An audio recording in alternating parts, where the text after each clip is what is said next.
And we are live. I'll give people a few more minutes to join. I am going to give people a few more minutes to join. Like I said, just checking. Happy to be back. This is Tax Talk Tuesday. And today we are talking taxes, we are talking PPP, we are talking EIDL, and any upcoming deadlines. So, Joy, our time is really at this time of year so compact. I just think we should just go ahead and jump into it. So I'm going to start off. My name is Beverly Winstead. For those of you who don't know me, I am a tax controversy attorney. I practice here in the Washington, D.C. area and help people that actually have problems with the IRS, whether you owe IRS, whether you are going through an audit, or you feel like you're being treated unfairly by the IRS. We defend you in tax court. So I'm known as the IRS help attorney. You can find me on Instagram, Facebook, LinkedIn, those places. I have with me Joy Sistrunk, who is one of my favorite people in the world. I will say that. So I'll enjoy, just share a little bit about who you are, Joy, and how you, how do you do taxes? So thank you so much for having me, Beverly. The feelings are mutual. You are definitely always on my call sheet. One of my favorite people. I'm Joy Sistrunk of Premier Group. We are a CPA firm in the Washington, D.C. area. We help people with all things accounting and audit and compliance and even tax related. And yes, this time of year, things are definitely moving, but we're always happy to help our clients. We are working hard so that on your back office stuff so that you can focus on making your next million. So yeah, things are crazy right now. PPP, just thank goodness, reopened for those who maybe are unsure or didn't know what they could do or if they should apply. You have an additional, actually, the banks are saying the deadline is May 31st, but having talked to one of our favorite bankers, most of them have a cutoff of somewhere around the 17th of May. They're not going to be taking applications forever. Right. Before we get into PPP, before we get into EIDL, I know a lot of people are wondering why we always are together and why we're always doing these lives. Because they're like, well, why should I go to a CPA, or who should I go to? Should I go to a CPA or should I go to a tax attorney to get what we need? Right. So let's answer that question for everybody, Joy. I'll go first. You and I, we collaborate on a lot of things. You have strengths that I don't have strengths in, and there's some things that I, am pretty strong in. And so when we work together, we actually work together for the benefit of the client. Absolutely. So share a little bit about your experience with us working together. So what we usually work together on are some of the tax controversy clients. So Bev is phenomenal in getting, IRS tax cases reduced or removed, and just kind of when it comes to being, in front of the IRS, she is your person. So we refer a lot of our offer and compromise cases to her, because a lot of times people think, you see all these crazy commercials, pay a couple cents on the dollar. It's not true. If you have money, but there's a whole calculation that goes into it. And Bev is really good at jumping in and analyzing that. And if you don't owe or there's an issue, that's where, and even tax planning, she and I even have some tax planning clients that we collaborate on. So we both do taxes, but we're doing them from different angles. We're looking at it from your accounting, your back office, making sure that you are set up correctly and can move forward. But when you have challenges, Bev and I collaborate even sometimes on strategy and even estate planning. We haven't really usually talk about that a lot, but people are trying to, so we don't do a lot of that. So whether you need life insurance or you want to set up trust or wills or estates, that we collaborate on all of those different types of things. And so you're getting almost a 2-for-1, because then you have us putting our two heads together to make sure that you're okay. That's true. 2-for-1. 2-for-1 special. We know about that. We like the 2-for-1. We like the big grab bags like we see for $5 at Wendy's. So I think let's actually start with the thing that impacts more people, because sometimes we come here and we talk about PPP and EIDL, and that's specific to small business owners, right? And I'm happy because we've been able to get a lot of money over to small business owners. I know you yourself, I want to say you've helped get at least millions of, I don't know, maybe a couple No, million it's been over dollars. 10. It's been over 10. Oh, And okay, now that well, we're in the excuse second me round, we're headed for towards the 15. discounting. Excuse me for being $9 million short. Okay, I was $9 million short. So before we get into PPP and the EIDL deadlines, let's talk about the upcoming tax deadlines, because there are some things people really need to be aware of. And I know every time we come, we talk about it, but we really want people to understand the importance of really meeting these deadlines. So we have the individual tax filing deadline. That's due when? May 17th. May 17th. We also have for those of you, if you have a business registered in the state of Maryland, you also have a deadline to do personal property tax returns. When is that? That is April 15th, but you can go directly on their website and apply for an automatic 60-day extension. Yeah, I will be doing that for myself. Me too. Yeah, we're doing it. Yeah, and then you have the C Corp deadline. April 15th. So April that's 15th, that was April not 15th. extended. That was not extended. Okay. So people hear extension and think, even sometimes we get caught up, we think everything was extended and it wasn't. Right. And then there's another very important deadline, and it has to do with estimated tax payments, right? Yes. Estimated tax payments are due when? April 15th. And April that was 15th. not extended at all. Yeah, last year it was extended. It was extended out to July 15th. Right. This year, IRS is saying, no, we are not extending. Your estimated tax payments are due April 15th. So if one was trying to make estimated tax payments, how would they make estimated tax payments? So there's a couple of ways. They can go online. You can do it from the irs.gov website. You can actually create an account. That is the easiest and cheapest way. There are websites that will do it for you. They're going to charge you anywhere from 2 to 5%. And in some cases, some tax preparers, Bev and I talked about it, we don't actually do it. We'll give you a voucher. You can actually mail it in. You can mail it in, but we won't do it electronically for you because that becomes a liability issue. But we will give you vouchers. If you haven't talked to your CPA or your tax attorney, you need to make sure, do you need to do an estimated payment? Right. And what's the benefit of making the estimated tax payments? It helps you to, when you get to the end of the year, 2021 is going to be a very different year. So if you owe money, you have the benefit of actually having made almost like a deposit on it. And if you've made estimated payment, it reduces any tax penalty. When you were supposed to make them and you don't, you actually get hit with a penalty for that. So it helps you to remove that penalty for yourself. Those are the two big benefits that I see. Okay. Do you have others? Okay. All right. When I think about estimated tax payments, I think about those people that are under withholding. Let's say you can have a W-2 job and you're under withholding. You may have a requirement to make the estimated tax payments, or if you are self-employed, right? If you're self-employed and you're not having any withholding, as if you were a W-2 person, then you will have a requirement to make estimated tax payments. The next question is, we talked about why make it, we talked about how to make it. How do you actually calculate what your estimated tax payments might be? So that's it's a bit of a moving target. So what we like to do for our clients is we usually use either 2019 or 2020's information to figure out an estimate. But if all else fails, I've always told all of our clients, we usually take 10 to 15% of profit. If you have nothing else to go by, we just take 10 to 15% of profit and put that aside as an estimated payment. That you can't really go wrong with that. Wow, that's awesome.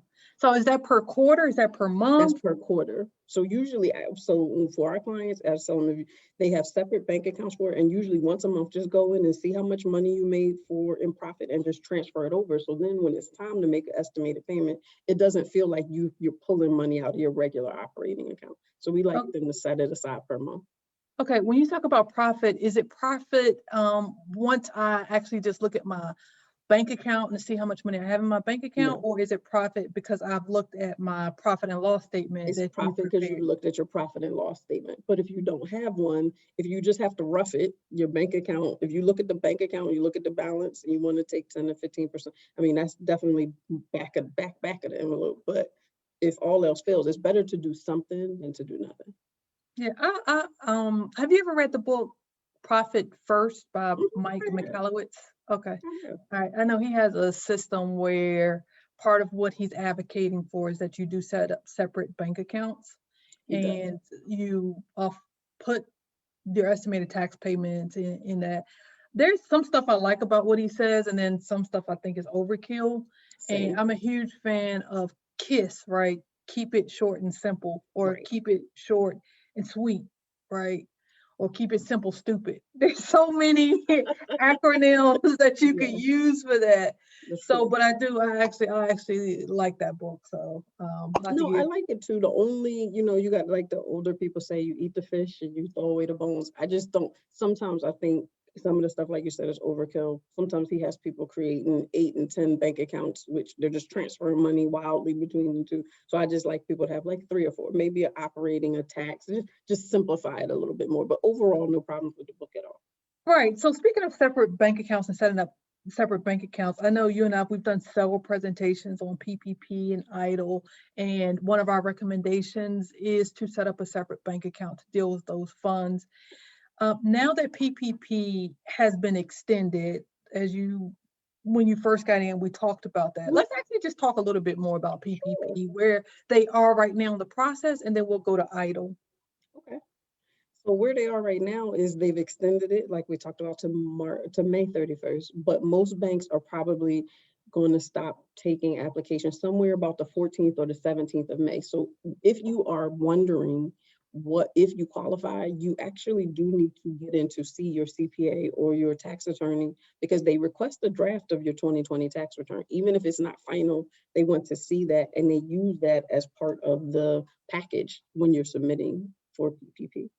So if a person comes in now, because if you haven't gotten PPP by now or EIDL, I feel like it's something that either you're not aware of the program, or you don't understand the rules around the program, or you're just overwhelmed because your stuff is not in order. I was about to curse, but I won't go curse, okay? I'm not gonna curse on Facebook. PG. Yeah, because your stuff is not in order, right?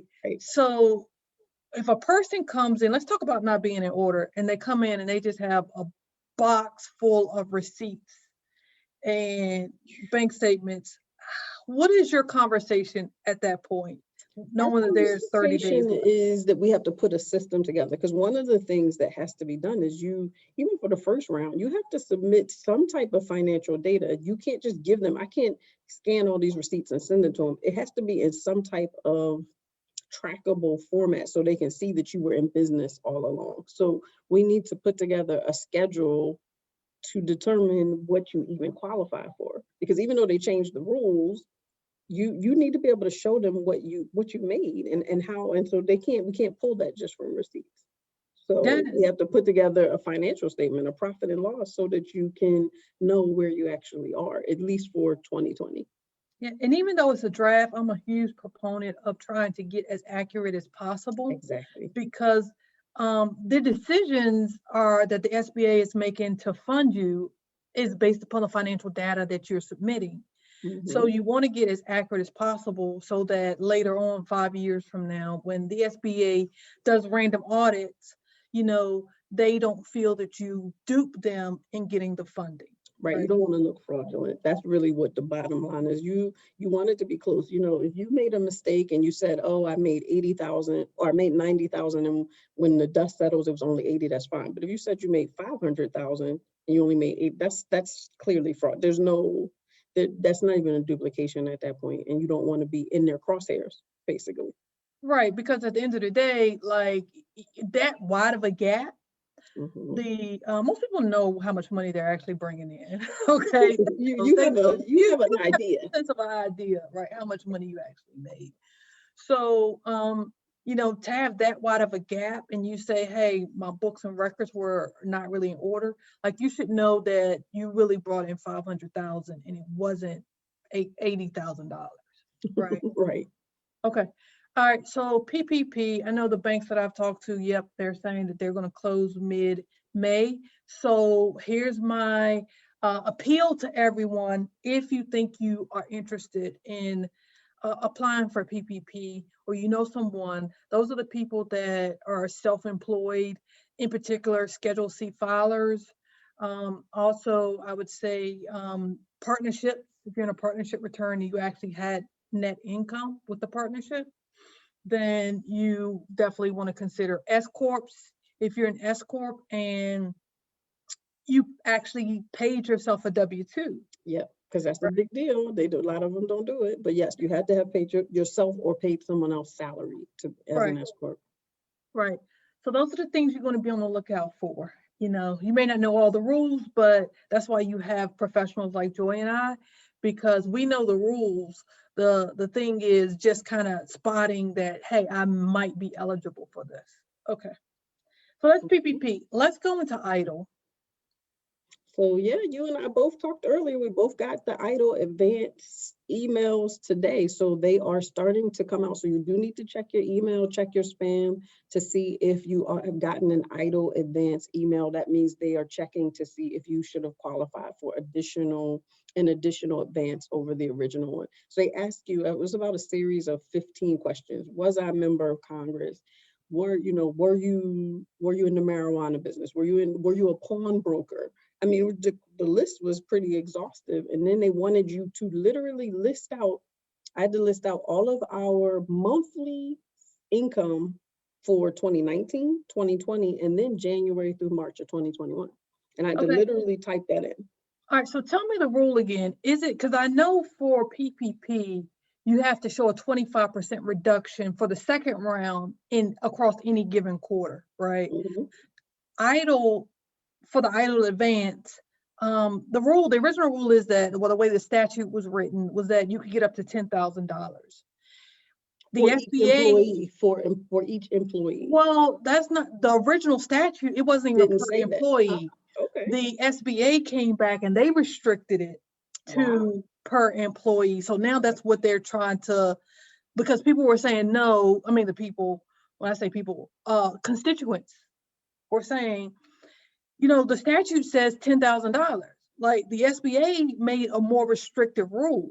Mm-hmm. So the SBA changed it to say, no, you get $1,000 per employee. Right.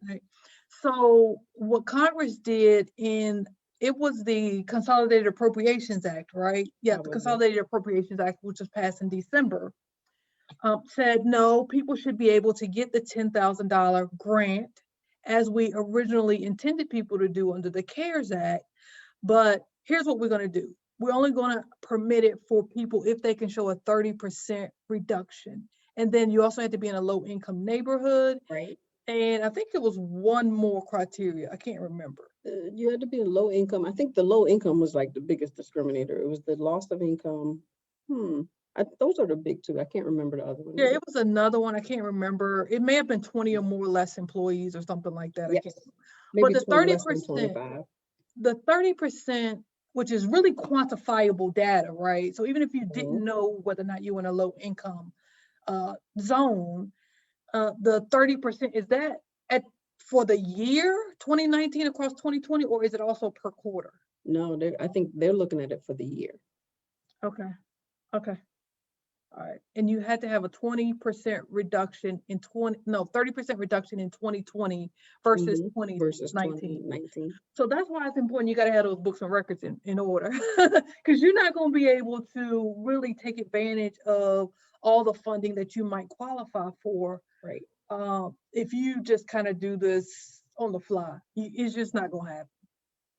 Well, the other thing is you can't get it if you didn't apply for this. So the only reason you and I are getting the EIDL, even the targeted applications, because we applied for EIDL the first time. If you never took the first step and even applied for it originally, you kind of are out in the cold, and we're waiting for the portal to reopen to see if you can even take the next step with this thing.